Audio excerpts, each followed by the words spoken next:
সাগর পাড়ের জেলা পটুয়াখালীর বহুমুখী উন্নয়নকে ঘিরে দক্ষিণাঞ্চলের কোটি মানুষের চোখে এখন সমৃদ্ধ ভবিষ্যতের হাতছানি। পায়রা সমুদ্র বন্দর, তাপবিদ্যুৎ কেন্দ্র, বীজ বর্ধন খামার, জাহাজ নির্মাণ ও ভাঙা শিল্প, পর্যটন টাওয়ার সহ নানা উন্নয়ন কার্যক্রম জানান দিচ্ছে দক্ষিণাঞ্চলের আর্থসামাজিক ক্ষেত্রে বিপুল সম্ভাবনার। পটুয়াখালী থেকে কাজল বরণ দাসের পাঠানো রিপোর্টে বিস্তারিত।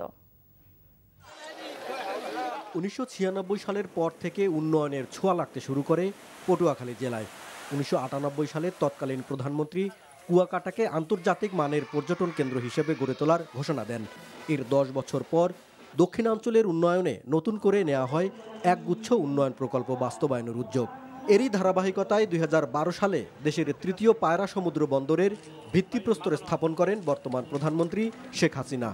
আমদানি রপ্তানি পণ্য পরিবহনের এক নতুন দিগন্ত সৃষ্টি হবে।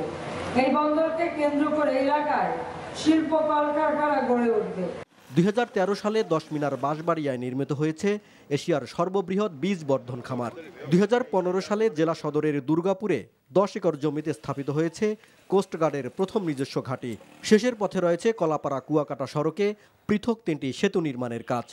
এছাড়া রাঙাবালিতে শিপ ব্রেকিং ইয়ার্ড, কলাপাড়ায় 1320 মেগাওয়াট উৎপাদন ক্ষমতা সম্পন্ন তাপবিদ্যুৎ কেন্দ্র এবং আলিপুরে হতে যাচ্ছে দেশের দ্বিতীয় সাবমেরিন কেবল ল্যান্ডিং স্টেশন।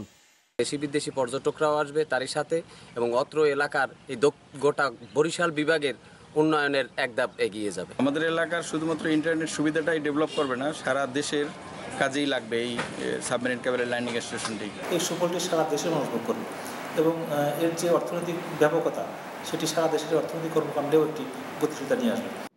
যোগাযোগ ও শিল্প বাণিজ্য সহ আর্থসামাজিক উন্নয়নের ক্ষেত্রে এসব প্রকল্প পটুয়াখালী তথা দক্ষিণাঞ্চলকে দেশের অর্থনীতির অন্যতম কেন্দ্রবিন্দুতে পরিণত করবে বলে মনে করছেন সংশ্লিষ্টরা।